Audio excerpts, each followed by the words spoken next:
All right. Hi, everyone. We're here to discuss Indigenous topics with our Indigenous Creators panel. So let's go ahead and get started with introductions. Tali, you want to start us off? Sure. Hello, everyone. My name's Tali Faulkner. I made Umurangi Generation, and I'm really happy to be here with this group. Obviously, we've got John Romero here, but Chris, he's my mate. We've chatted for probably about a year now, so I'm feeling pretty at home. So that's good. I'll go next. My name is Miranda Dew. I'm a game producer.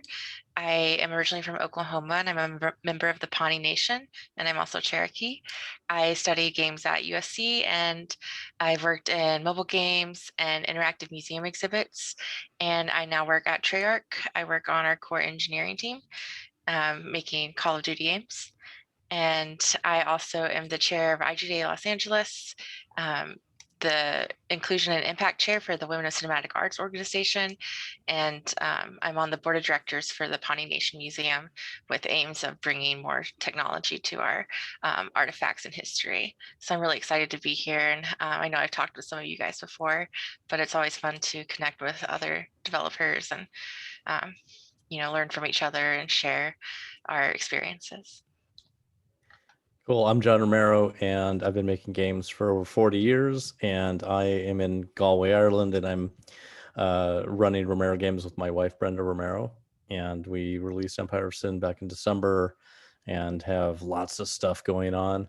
I grew up in Tucson, Arizona, and I'm a member of the Yaqui and the Cherokee tribes. Hi, everybody. I'm Chris Miller, also known as Silver Spook. I'm independent game developer, native Hawaiian, defender of our mountain Mauna Kea here on the Big Island of Hawaii, and I'm also the creator of Neofeud. That's my most well-known game, which is a game about being a native Hawaiian under colonization, essentially, and it's a cyberpunk-themed game, and it's very much a game about my experiences as a social worker, a STEM teacher for Pacific Islanders, Asian Americans, and particularly Native Hawaiians, and growing up, just what it's like to grow up in Hawaii on the not so nice side of the coconut trees. Awesome. I guess I have a question to bring up. What inspired all of you guys to kind of get into the games industry and to pursue the career path that you chose? Who wants to go first? Well, maybe we should go with the person who actually went first, eh? Okay. Yeah, because I mean, if I was to say this, it'd be like a bunch of things, but I'll get to my turn after you, John. Okay. Yeah. So I played. The reason why I started making games is because in the 70s I played a ton of games. Loved, arcades had just barely opened, and there was tons of pinball. Played lots of pinball, but really, I loved video games because I could, I'd watch TV, as a kid, but at this point when video games happened, I could see that like, here's a TV screen, but there's something happening on it that's way more fun than just watching something. So it's interactive and it's exciting. And when I in 1979, I found out that you could program a computer and you could make games. So I went, when I was 11, I went to the local college, to the computer lab, and I started teaching myself how to program on the mainframe at the college, and luckily was not kicked out because I was an 11-year-old running around the lab.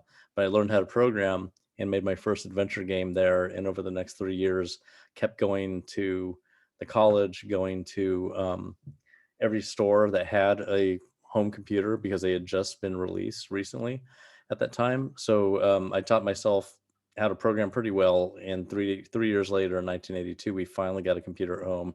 And then that was where I took off like a rocket, basically. So I've made, over 150 games and have published tons of them. I've started 10 companies, and all from growing up in the desert in Tucson, Arizona, in the Mexican barrio in South Tucson.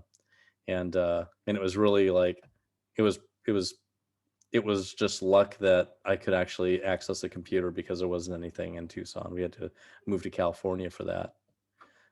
So the exposure was like, that's really like, I had zero exposure in Arizona. And when I moved to California and I had exposure, because my mom got remarried, that opened up all the doors, like just having access and being self-driven was super important. That's how I got started.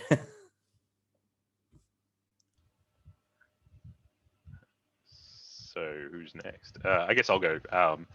Sort of jumping about it a little bit, but like I was thinking about that because like when I was like, yeah, like obviously I played Doom way before. I probably should have. So thanks, John. But like, I sort of really enjoyed games, growing up or whatever. But like, I think the big thing for me was like when I was sort of, 13, 14. My mum, we moved out into the middle of like nowhere, like literally nowhere in Australia, just in terms of like, no phone, no internet, no like hot water. Like you had to boil the water on like a gas stove. So there was like the only kind of thing you had there was gas. Like there was no like electricity in the place, right? And we were just sitting on this farmer's property for a few years because mum was going through some stuff, and I have a pretty big family, and like we were just sort of bouncing all these like game ideas off each other, and that was sort of my I guess years where I was probably the most creative, because when you're really bored, you come up with ideas of like what would you want to play, I guess. But I guess I learned how to code. I was doing sort of project with community around language revitalization, and language revitalization is one of those things where there's like a lot of trauma in community and stuff with like the story I sort of remember being told by one of the elders was sort of this idea of like he was translating for his uncle, and basically the linguist hopped up and said, that's not how you say it, to this guy who only speaks that language. And communities was obviously that we were like there's a lot of trauma around that, because this person came in for 6 months and took all the language and then put it in a book and sold it back to community, which and then made like a giant PhD career out of it and everything. And so like our thing was, when I sort of started to learn to code, was we were making apps, and the apps were these ones where it took all the power away from linguists, where instead of them coming to community and taking all the language, you could give an iPad to an 8-year-old and they could go to their nans for the afternoon and fill it up with language and pass it around community like that. And so that's where I sort of learned to code. And then moving outside of the university space, you realize you can actually do a lot more when you're not having to sort of like go through a bunch of hoops with people who don't understand what the heck you're even talking about. Like like when we're talking about things like transgenerational trauma, or like things like sovereignty of Indigenous knowledge and things like that.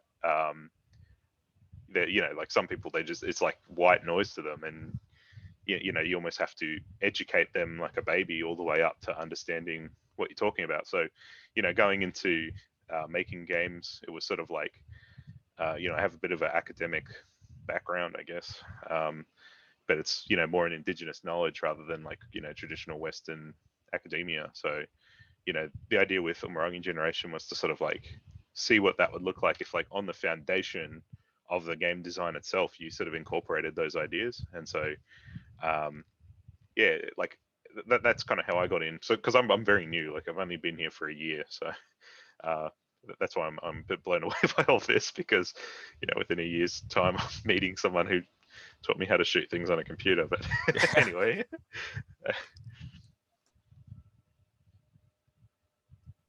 Chris. Yeah, so my story is I would say probably closer to Tali's. Actually, like, yeah, Doom. Speaking of Doom, I did, that was one of the earliest games that I played after like Nintendo generation on the computer. It might have been one of the first computer games I ever played. And I did, in terms of actual game development, I've been playing games since I was little. But what Doom was a game that I think was the first one I ever tried to mod. I don't have any notable success stories in that. But I did spend a lot of time modding Doom and then Half-Life and then Deus Ex. My biggest mod was the Terminus Market. It's a Deus Ex total conversion, which is also in a lot of ways reflective of my life experiences. There was a period of time, well, to jump back a little bit. So yeah, so growing up in Hawaii, it was a little bit, well, it was a lot. I was living at the back of a valley that, again, the tour buses do not take you in this area. If you've ever been to Hawaii, it's called Kalihi. Other areas that I worked in are basically the most impoverished and ghettoized, unfortunately, parts of Hawaii. And the area that I'm from, people grew up 20 to a house was normal. Eating spam and ramen just on a regular basis. All the food desertification, the poisoned environment. Though there's 180 million gallons of fossil fuel that's currently spilling into our aquifer, and it's been that way for a long time. So the water is not good.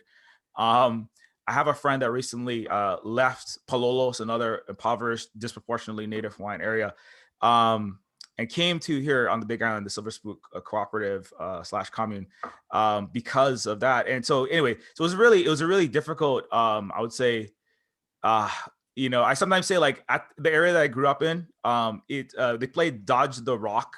People ran around with no shoes, and we played Dodge the Rock, like just getting bloody because some people couldn't even afford balls. And jumping in, so it was fun. It was like jumping into ponds in the back of the valley. But then on Monday, like most of the kids in my area didn't have the privilege of going to a private school. In the public schools that I've worked in, just chronically underfunded, as like a lot of places in the United States, just really rough in terms of like just inequality, economic, social, political, you name it, environmental. But then we'd all pile into my dad's Toyota Corolla, and we'd all get shipped off to now it's $20,000 a year private school that I only had the privilege to go there because my father taught there. He could never afford to send us there. I said I'm a Native Hawaiian mixed from, it's the equivalent of, like, I don't even know, like Oakland or the worst parts of New Jersey, but in Hawaii. There's the industrial parts of Oahu, where there's a lot of talk, like, just a lot of the history of the industrial runoff and pollution. It's all in the area that I'm from, unfortunately, where the Native Hawaiians live. And so anyway, we'd all pile into this Toyota Corolla, go to the private school, where most people didn't look like me. I was one of two, maybe Hawaiian brown, different looking people. And that was for 18 years, for the first, like, well, K to 12 years of my life, it was really rough because of the racial differences, the class differences. Like, I had like holes in my slippers. People were coming in with brand new $500 shoes. They showed up in like Audis and Teslas now, and I'm coming in like a 30-year-old beater car that, like, you have to pull the windshield wiper, like in that movie Sorry to Bother You, if you've never seen. Anyways, and it's like, why don't you have a new phone? Why is your phone cracked? Why are you wearing these old shoes? Why do you we all had private school clothes, but they could tell that I was different, and also, like, I looked different, and I was singled out along all of those lines. And that was the beginning of my understanding that I'm not like, there's something wrong with me, and also we don't learn any of our, one thing you might not know is Hawaiian language was banned in Hawaii till 1986. And it's still, in 2018, a college professor, Kale Koka'eo, was arrested for speaking Hawaiian in a court of law. And it's informally still unacceptable, really, and this is not, I know this is hard to hear for a lot of people who have such great fond memories of going to Waikiki. And it's like Disneyland, it is the happiest place on earth if you're there with $300 and you're getting your experience. But if you work there, it's not necessarily the happiest place on earth. Like when you walk into a McDonald's, Hawaii is like a giant Westworld in a lot of ways. It's like a giant McDonald's. Like, the people that are working there, their actual culture and actual language, to a large extent, has been erased. And a lot of us are, we're trying to exist and trying to speak our truth in a historically kind of silenced world, having been silenced in this world. And so that and then I worked as a social worker and a STEM teacher And that was kind of my first. That was my later bringing. I got a computer science degree, and I was like, I'm going to go, work in games, or I'm going to go work in, and I do work in games for a bit here in Hawaii.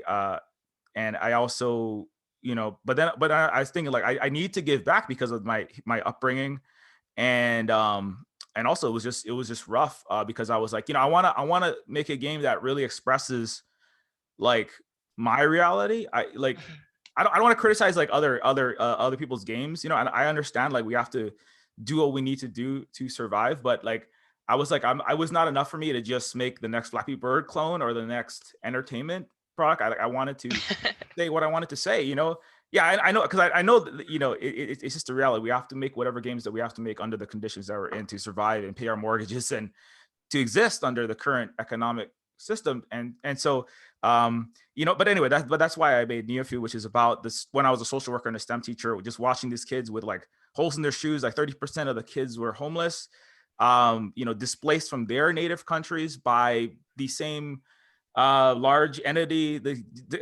United States, that was occupying them and colonizing them. And I wanted to really say that without having to censor. And I understand, like, there's a lot of things that, they're not going to, it's going to be really hard to say what you really want to say when you're working for a larger entity, like, well, we're not going to give you money to talk bad about us. So that's part of Silver Spoon Games. And yeah, so anyway, I'm going way off. I know I tend to do that, but I just want to, I'll cut it off by saying, I got into games, and then now I'm working at Silver Spoon Games, so that we can find, so I can really say what I want to say, and also continue to doing activism. And I do a lot of educational streaming and discussion, and I joined the Indigenous game devs. Thanks a lot, and to everybody, especially Beth LaPonce, who wrangled me in there. Yeah, Anyway. Beth is the best. Yeah. Yeah, I think it's really cool that you have the opportunity to really focus on what you want to say and like have that platform that you've kind of made for yourself. That's really awesome. I guess for me, I grew up, like, I was adopted as a baby, so I grew up in a my adoptive dad is Cherokee, but I was definitely not as familiar with, the Pawnee, my Pawnee side and my traditions. And I kind of didn't really get connected until I was in college. But before that, I kind of knew I wanted to work in games. I was interested in computer science, but I also loved the arts. And I learned that I could kind of, marry the two. I also had a cousin in game design. So she was someone I looked up to and was able to kind of learn from. And I think it was really rare as a woman, as a teenage girl, to have like a woman game designer in the family in Oklahoma. So that was definitely really cool and someone to look up to. My mom was a programmer, so I had all these pieces falling together, but it wasn't until I was in college that I really kind of focused on, oh, I want to be a game producer. I want to help things get made. I want to help my teams build things. And so I feel like in some ways as a producer, I don't have, right now, at least, I feel like but not very creative and not like making my own stories. It's definitely something I want to do in the future. And I know I have those skills and I've studied that, and I have made games by myself before, but it's definitely something that's like kind of on the back burner for me. So I've focused more of my efforts outside of my day job to, building the community and kind of elevating other people's voices.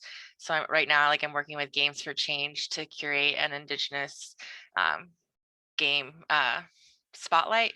So that's kind of where my heart is right now, outside of my day job. I mean, I love my my game job, and I love working on Call of Duty.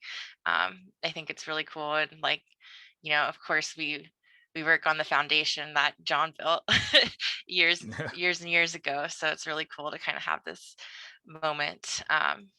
And yeah, Call of Duty was a mod for Quake. Yeah, it was. That's how it started. Yeah, we still talk about sometimes they find code in there. Oh yeah, I know. Well, the Quake, there's a DLL that still has Quake code in it that no one's going to change. It's kind of a critical DLL. Yeah, but yeah, it's been really rewarding, and I just hope that I can take everything I'm learning now to really making more games that tell my story and the story of my people. I think that's really special. But I'm interested to hear more about like what how you find the stories for your games, because you guys are all making games. I know you touched on it a little bit, but how do you? I guess my question is like, how do you take a story that's very personal and make it something that's playable to a lot of different people?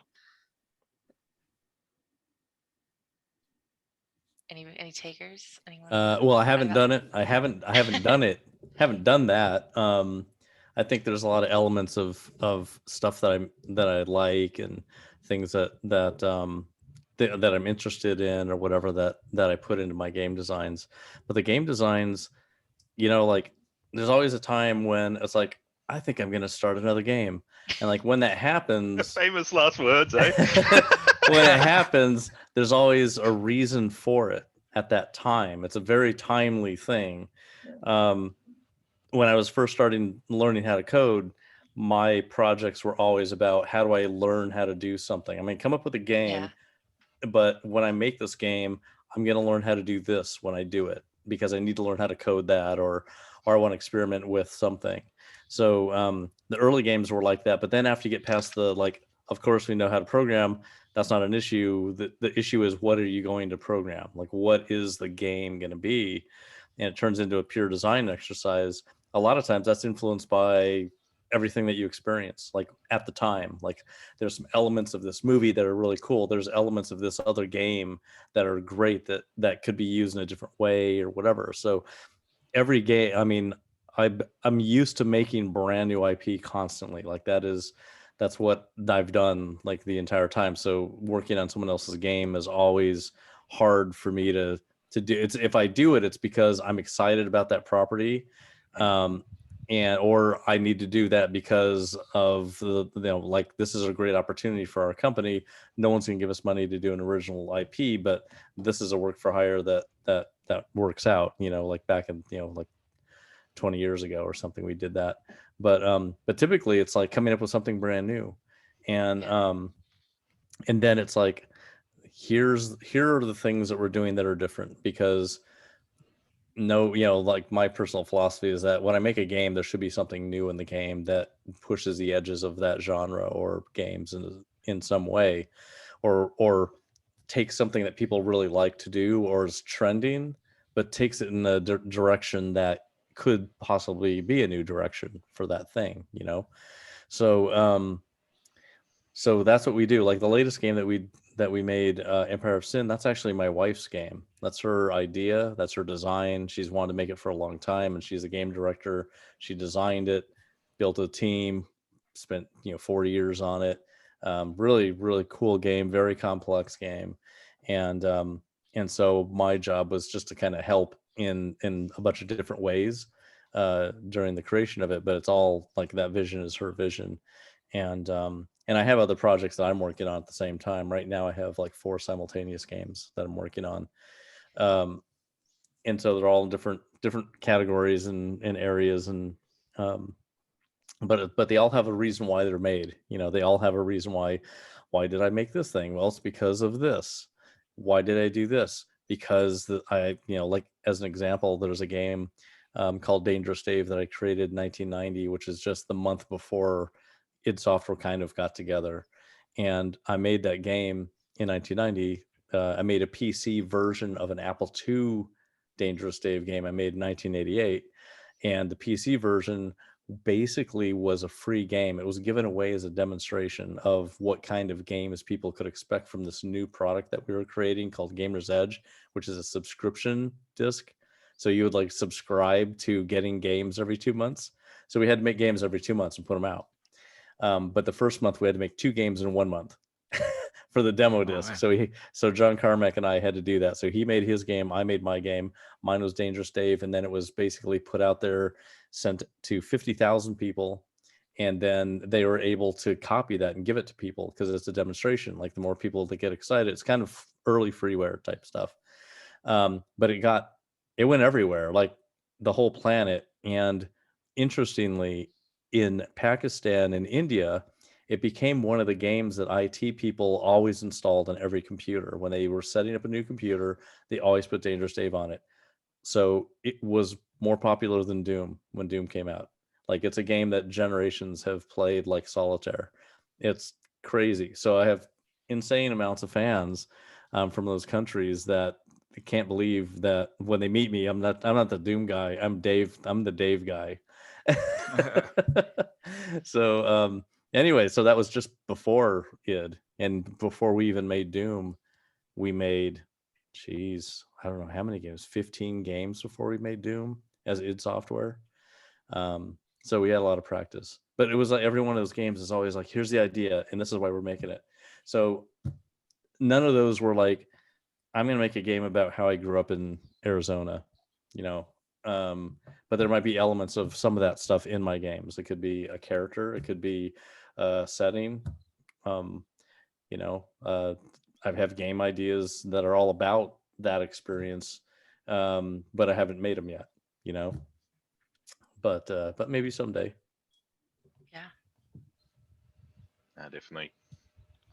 I was just I was thinking a lot about that. Like, I think it's that whole thing I sort of think about is like, it's almost you can't really separate yourself from the art. Like, even if you're intentionally not putting your own story in, it's like you find your way in there just as like how you create. Like, you know, like the thing I sort of think is either it's like, you know, the like creative choices you do for like jokes or whatever, or like, you know, even your level design ends up being something that's very like closely ascribed with like how you do things. Like, you know, one of the things I sort of like think about is you know, my favorite Call of Duty was Modern Warfare 2, because a lot of the levels were very like vertical. Like, there was always like points on the map where you would have to get, like, you could go upwards, and then they and you know, I'm not talking shit about new Call of Duty, but like over time they tend to like flatten that out. And like, I think it was just one of the things I always really liked about that game. So like when I made Umurangi Generation, there was this idea that verticality was like one of the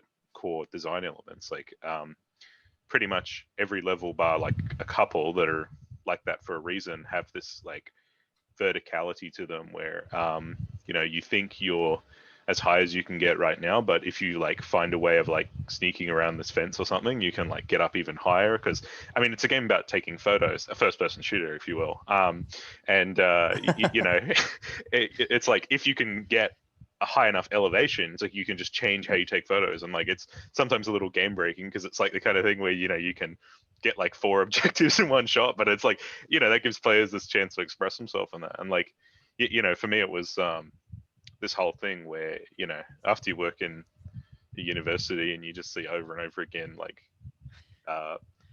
the kind of stuff that pops up, you know, the idea of the game was to sort of like almost have little mini critiques of things like that in the game world itself, just like in the background. Like, you know, like one of the examples would be you know, I mean, as Maori people, we're always sort of like, whenever tribal stuff comes out in games or whatever, you just like, oh, fuck, here we go. Like, or just like, you know, tribal pattern designs for like clothing and stuff. And, you know, one of the levels for the DLC for Umurangi Generation was like, you know, you get to this area and there's a like little store that it's like a, you know, like Gucci, fake Gucci store. And it's got all these like, you know, clothes with like neon strips and stuff. But then you see that there's some clothing there and it looks like kind of like what your friends are wearing, who are like, sorry, I'm going on like full layers here, but like in that level, your friends aren't actually allowed in, because it's like you go to like a posh area just for that level, just to see like how posh people are like handling this thing. And you see like they're all just completely oblivious to what's going on, because they don't have to worry about it. Like, they've got basically like, you know, the ability to just be like, oh, I don't need to really worry about, you know, what's going on in the game. I can just sort of like just play some VR or something. Anyway, but you go to this Gucci store and you see that there's these like, you know, stores, these clothes that look really similar to like your friends up top. And like, you know, the reason I put that in there is because it's kind of like talking about like how you know, for lack of a better word, just like people taking the aesthetic of something and, you know, not understanding any of the meaning of it. Like, we see that with Monko, but like we also see that with appropriation. yeah, yeah, exactly. And like, Yeah. there's not just that, but like also, and we saw this last year, which was like really thing was like, when all those protests were going on in the States, you had people who were like Instagram influencers and they were rocking up to protest for like one day to get their shot for the gram. And like, basically they were appropriating the culture of resistance, which was like this real, like, what? Like, that's going to not end well for you. But, like, like that's what I kind of mean. Like when I say like I think it's kind of impossible to not do that. So like one of the things I found which was like really creatively liberating for me when making the game was like I was starting to step into what some would call like radical politics, but for us it's just the concept of existing as an Indigenous person. It's like the moment you had to start doing that, it's like, all right, well, I've already like stepped 1 foot in. I may as well just like wade in, like waist deep and then start talking about neoliberalism. And I think it was like one of these things where, I guess we had the benefit of everyone going through COVID, so they could see like the parallels to it almost immediately. We're like, oh wait, I guess the system doesn't really work. So yeah, I guess I'll let you talk. Yeah. Yeah, I think I like how you like the touching on appropriation, because I think that's something I know in the Indigenous game dev group we always talk about, that because it seems like there's always a new game coming out that's retelling the story of Indigenous people, and it's always by like no Indigenous people are on the team Yeah. at all, and it's just so bizarre to see that happening over and over again. And I guess like I remember when I was in college, I'd get so discouraged because I'd be like, oh, there's like no games out there, and it'd be really hard to like find people to work on a team to make this story of that they don't know about.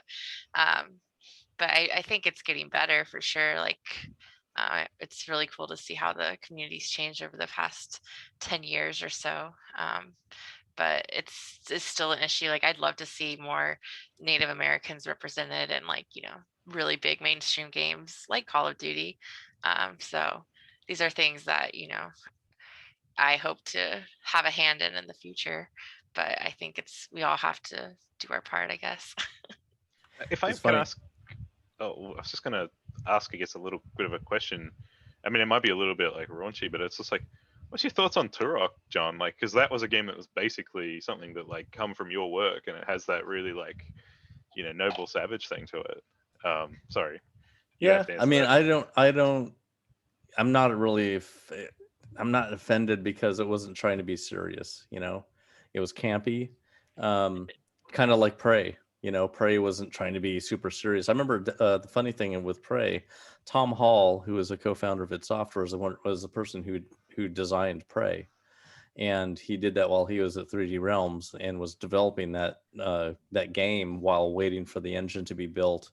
And when I decided to start Ion Storm, he basically left Prey, and then it kind of sat for a few years before it got handed over to Human Head. And Human Head is the company that I helped to also start up while I was at Ion Storm. But Tom Hall came up with that, and Tom was not being disrespectful or anything like that. He's a really great guy, but it's like people like these characters that have some kind of personality. Duke had come out already, so Duke 3D. So yeah, so it was not meant to be serious. So he wasn't trying to do a retelling or anything. He's just trying to like, let's have some visibility for Native American characters because they can be badass in a game too. Yeah. And that was like, that's really the only thing he's trying to put in there, not to retell anything. One thing that kind of popped in my head was like being in Australia. Have you ever seen a show called Dot and the Kangaroo? It was a movie. It was like in a live video with cartoon on top of it. So When did this come out? oh geez, 70s. See, yeah, I wasn't born then. Yeah, no, but it's like it's about Yeah. it's about the lore of Australia, and it's about a little girl who gets lost out in the wilderness, and she's afraid of the bunyip. And I don't know if you've heard of it, but it's all Australian. It's pretty cool. But Dot and the Kangaroo, I think you'd really like it if you watched it. It was very memorable when I saw it. Yeah, I think it's really interesting because like you know, shows like that, I guess. I'm willing to just hand the mic off here because I really just talk quite a bit. But I was just thinking, like, it's really interesting when shows like that, they're a lot of times these progenitors for these games to come through, or media to come through, where it's the people of that culture making it. Like you know, like I can think of like a couple of things. For example, in Australia, there was like a show called Basically Black, and you know, it was like a comedy sort of sketch show, similar, maybe like, I wouldn't say it's similar to SNL, but it's kind of that idea of like, you know, lots of little sketches and stuff. And, you know, now you sort of have the modern version of that, which is called black comedy. And it's, you know, this kind of thing where it's a lot of like Indigenous comedians, and they're like just taking the piss the whole time. And it's like this kind of thing where, you know, like, it's really interesting to see like how that sort of finds its way, you know, like how it's that sort of like that passes on, which was really interesting. Yeah, because I'm sort of aware that like with Prey, they really consulted with community on that, didn't they? Like it was like a thing where a lot of the group there, they were sort of like, they had like a say in how to tell that story. Yeah, they're really good guys at Human Head Studios. Yeah, and those guys have lived in Wisconsin their whole life and have never moved. So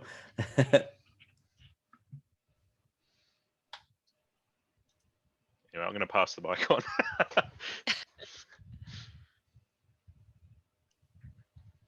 I guess another topic I would like to bring up would be like just, you know, finding community in the games industry, and how you're able to, you know, balance like your, you know, your cultural background and your you know, work. If anyone wants to talk about that, I think it's interesting. yeah, go ahead, Chris. Oh,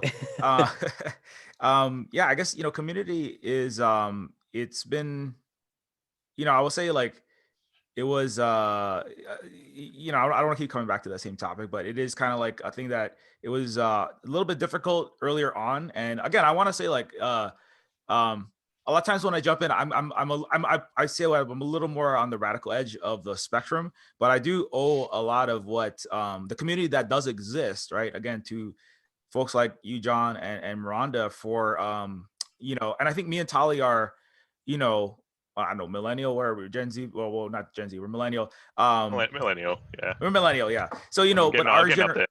yeah, our generation is carrying, you know, kind of like a torch of, you know, it was a much harder time. It's just the games industry. I mean, right? You know, like, you know, making a game in a month, I mean, making a game in a month, like I can't make a game in 2 years, let alone a month. So that's, you know, and also the world that you guys are in, it was just, the game world was smaller, right? 100,000 or under 1 million, you know, would be like a bigger game. Nowadays, you have the whole planet is, you know, it's bigger than all the film industry and every other industry. And also the what was not acceptable, but what you could say, what could be represented within the scope of Hollywood, within the scope of the game industry, was much smaller as well. And so, you know, the work that you guys did put in, and as I said, I wouldn't have made Neophyte without Doom, as well as Deus Ex, which I know is made at Iron Storm with Warren Spector. One of my friends is apparently going to be getting an interview with Warren Spector soon. That we're currently working on a game that's literally like a kind of a successor to Deus Ex in a lot of ways. At least that's what we hope that it will be, which is a successor to Doom, as the one of the and Wolfenstein as the founding kind of first person shooters. And so, but without you guys putting in a lot of that work to build the community, I mean, we're talking about this in the last GGP Indigenous developers panel, which was that it's always been a kind of a small, kind of close knit group, which we kind of all know each other through the Indigenous devs group, right? And so, you know, but without you guys putting in that foundational a work of just like, you know, just being an Indigenous person making a game, any game, whether that's Doom or Dangerous Dave or Call of Duty, that is like built a lot of the space where, you know, and it's a bigger universe in the gaming world now. And so there's a spot for indie games. Also, just making, I remember making like Half-Life and Doom, and you know, I'm sure like programming the actual engine down at the C++, you know, level was much harder. But nowadays, like, But when I started making my Deus Ex Total Conversion, it was like, the Unreal Edge like crashing, and I'm like trying to, change code here and here, and like, it takes you like a week just to get a character in a game. Now we can like snap your fingers, in Unity and the modern engines. It's like drag and drop in a lot more so in relative to the past, which gives like people like me and Tali a wider range of people who don't have quite the level of or access to the software coding, like very technical expertise, a lot more opportunity to tell our stories, and a wider market as well with Steam, definitely. digital. So anyway, I think that it's the community has grown. It's still not as big as I think it should be, but yeah.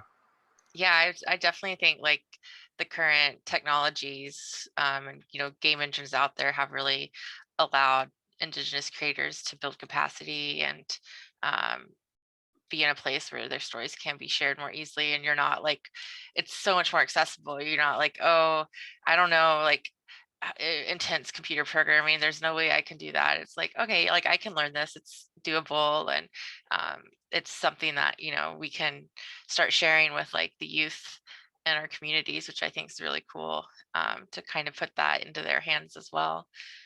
But yeah, I remember I remember when I started school, I was just like, okay, like I don't know any Native American game devs, and I'm trying to remember, like I think the first person I like contacted was actually John's wife, Brenda, because she was making a game, about the Trail of Tears, and I was very interested in that.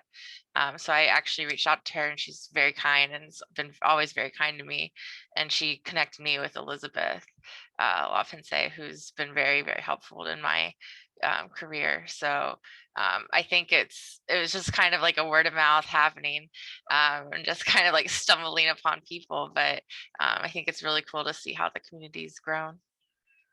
Yeah, the technology really is incredibly important to get that, to get that out there. Like when we first had to make games, a long time ago, it was all in assembly language. Like you couldn't write in anything else, so you had to learn how that worked, and it was just a ton of stuff you had to know to make games. And then when we made Commander Keen in 1990, that was the definition of an engine, a game engine. Yeah, because we had to make 3 games in 3 months, and to get the game out for Christmas, and that was the Commander Keen, the first trilogy, and so that was like forced us, because we were trying to make Christmas in a new market that we knew nothing about. So we were taking a big risk making shareware to like give one of these away, and the other 2 people will hopefully buy. We trusted Scott. It was Scott Miller who was the marketing genius. It was up to him to figure out how to sell it, but we made it and gave it to him to do the right thing, and he did. But that engine, like immediately we started building another technology, and I immediately was like, we need to get, I want more games like this. And why wouldn't we license our technology to people, so they don't have to write all this stuff? Like they don't need to know chain 4 VGA mode programming, and to make faster bulleting and stuff. So us getting the engine out there was really important. But then the engine market blowing up, basically when Quake was over, like we had licensed Doom and Quake really was the spawn of a whole lot of stuff. But the business was like, there wasn't a business going on other than our engine. And when Quake was over and I left and half the company left, one of those people was Jay Wilbur, who immediately went to Epic Games and began their licensing program. And that's really where the competition became like relevant. And it's all good, because at the end of the day, people who don't know how to code can tell their stories, and that's what it's all about. Like it's not about the tech, it's about the game design. It's like, why are you watching a movie? Is it because it's on 70mm film? No, it's because of what the movie's about. It's the design, right? So the design of these games is more important than the technology that they're on, but having the technology is the way that you get it out there. So it's been amazing to see the development over all these decades of how engines have gone from something that you still had to be a really good programmer to use to drag and drop and being able to like, I just want to tell a story.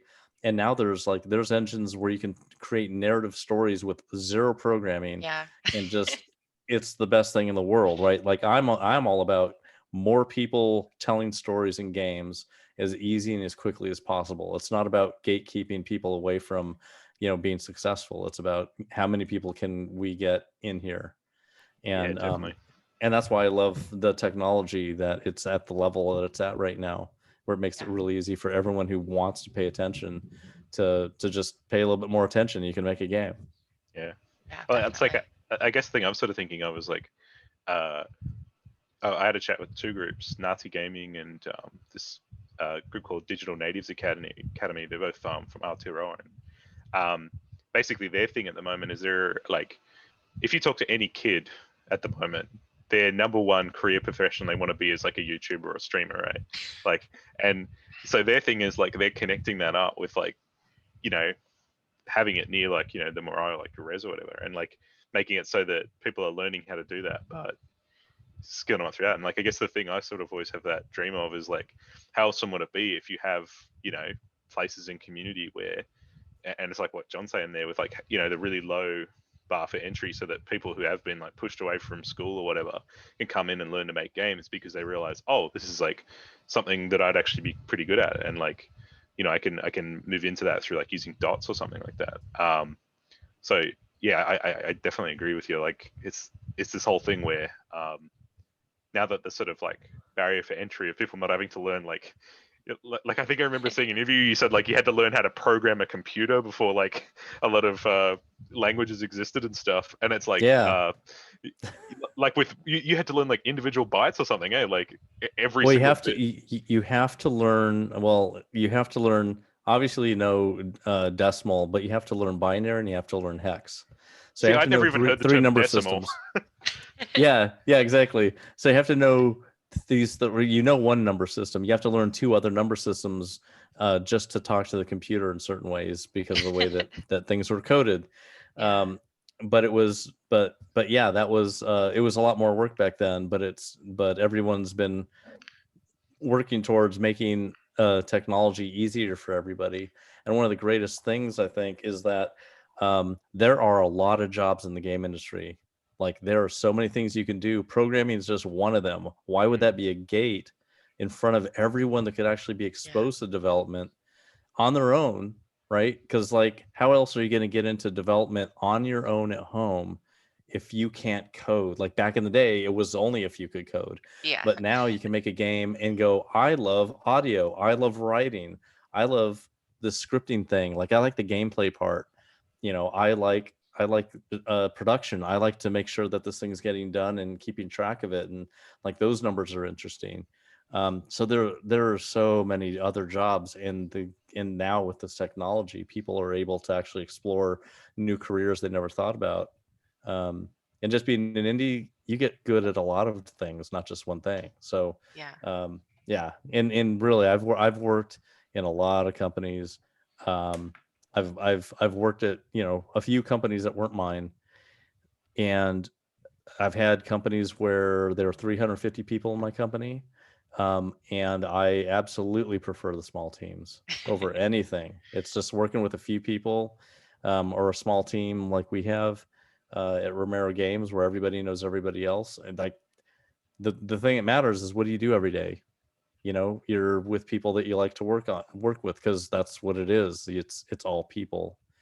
And our experience in the industry has been, if you don't like coming to work, you need to change that. If you like, work is about the experience of making the game. It's not the release of the game. It's like on a daily basis who you're working with.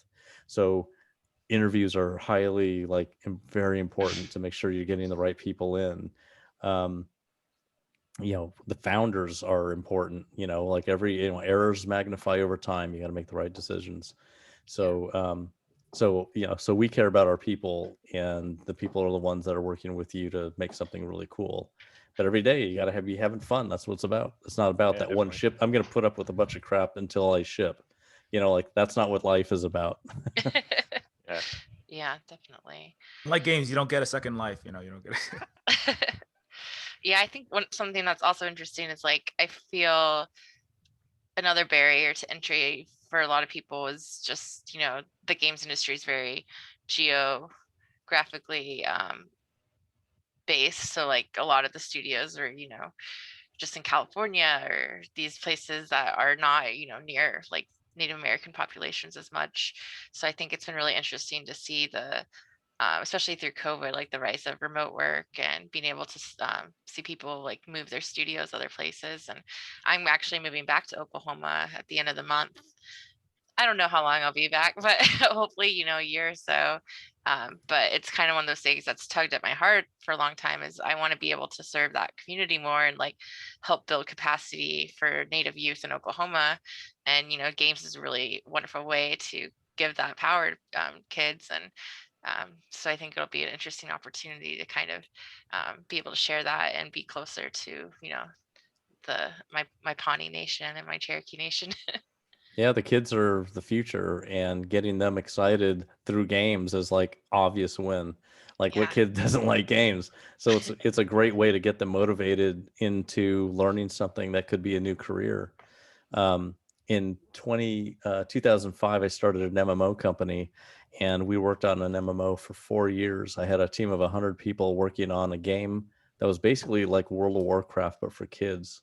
It was about exposure to math concepts without having the representations that you see in math books. It was about embedding it in the game. So it wasn't an edutainment game. The game looked like WoW, as far as quality level and everything, but it was about kids wanting to solve things to get the cool reward, and solving those things required how to solve a math problem in a non-type in the number way, but to kind of get beyond the symbol barrier and just figure it out, and then get good at it. Like if kids like math, that's a gateway subject to success. If they can get past hating math or being afraid of it, then they're on the way to a STEM career. Yeah, definitely. Well, it looks like we have like 7 minutes left. I guess what if there's any advice anyone has for other people, Indigenous people looking to succeed in games or tell their stories in different ways, I think that'd be a nice ending little topic. I'd say seek us out, like if you want to join the Indigenous Game Devs Discord group, DM me, speak, or like Beth. I used to say La Pens, but it's La Penese, or sorry, La Pense. La Pense, yeah. Because we're this group, and I think it's this kind of thing where there's always a lot of opportunities coming through there if you want to get in and start to learn. And I think there's also this kind of thing where there's that concept of you're not alone in this space. There's like a lot of us, and we're really excited to sort of meet you and everything. And I guess one other little bit of advice is stay true to yourself. Don't feel like you got to like fit in a box you don't fit in, Yeah, make stuff. Yeah, keep on making stuff. Yeah, I guess I would say like don't be afraid to step out of your comfort zone and try different things. Failure is the best teacher. I Yeah. failed so many times. It's pretty great. Definitely. I mean, even just like leaving your home for a while. So, if you need to learn more skills or take that job, that's going to help you get to where you want. Like, it's really scary sometimes, but, a lot of us have gone through that and the Indigenous community, and we'll support you and we'll help you. Yeah, there's a lot of Mexicans in the United States that send money back to Mexico to their families, and another way of doing something is basically learning a bunch of stuff out in the world and then come back to where you came from and then help people on the ground there. Yeah, definitely. Anything from you, Chris? Yeah, I mean, what everybody has already said, I guess for me, it's kind of like, don't be afraid to speak your mind, and because a lot of people sometimes will think oh well, nobody wants to hear, like, who wants to hear about, the being poor in, Honolulu. Nobody cares about that. Like, people want to be like a cool, awesome savior of the universe, like Captain America, I Falcon, care. Yeah. So it's like when you have that thought of like, oh, nobody wants to hear my story, whatever that's being on a reservation, that's being a social worker. Like, nobody cares about that. Who wants to hear about that? But like, so, yeah, as Miranda said, like, somebody out there has that experience. I mean, and just have the, like, courage and the confidence, and even though it doesn't exist, that game doesn't exist, where you play as a social worker for homeless cyborg robots and discarded, lab experiments, and just like working with, kids to try to stop them from being in gangs and on drugs. That doesn't sound like a game, but like, that game doesn't exist yet. But that game, whatever your experiences are, might be a whole new genre, a whole new window, a whole new way for a lot of people who haven't had their lives, their peoples, their communities represented ever in film, game, or even sometimes even in books. And you will be the first person or first team to really create a whole new market, a whole new kind of just a whole new industry, a whole new just a whole new genre ultimately of types of games that can exist. So don't be afraid. Again, don't be afraid of failure, and don't be afraid to speak your truth. Yeah, that's really good. Cool. Yeah, I guess we can wrap up with if anyone wants to share any like socials, or if you're on Twitch or anything, or if you want to Yeah, be left alone, that's all good I'm too. on Twitter. I'm at Romero. My email is john@romero.com. On Twitch, I'm the Romero. Love it. Easy to find. And then I Yeah. gotta go because I got another thing happening. All right. Well, No, you're thank right. you for joining us. Yeah, thanks. It's been really cool. Yes. Take it easy, everyone. Great. Hey. My socials are for Twitter's at Miranda Do, and that's probably the best place to follow me and keep up with me. I'm not on Twitch yet, so someday I might be. And then if you want to connect on LinkedIn, I'm there as Miranda Do as well. If you want to follow me on Twitter, which is probably a bad idea, you can go look up for Selikov, or you can look for Umurangi Game. If you just want to look at like game updates, what we usually do is we're like sharing people's photos they take in game. So yeah, you can do that, or you can be bit experimental and follow a crazy person on Twitter. Yeah. Love it. Yeah, so I'm Chris, known as Silver Spook in a lot of places. Silver Spook Games minus the E in silver, because my name was too long. Is the game site. I have more of my personal opinions on at Silver Spook Guy, and then obviously you just Neofeud. The Neofeud is the main thing that I'm known for. And yeah, Twitch. I have a YouTube channel. Yep, that's me. Cool. Yeah, well, I'm sure we'll talk more sometime and dive deep into some other topics soon. Also, I'm sorry if we got cut off earlier last stream. I just wanted to personally apologize before you got to share your stuff. Cool. Well, thank you, everyone. I guess we'll wrap up now.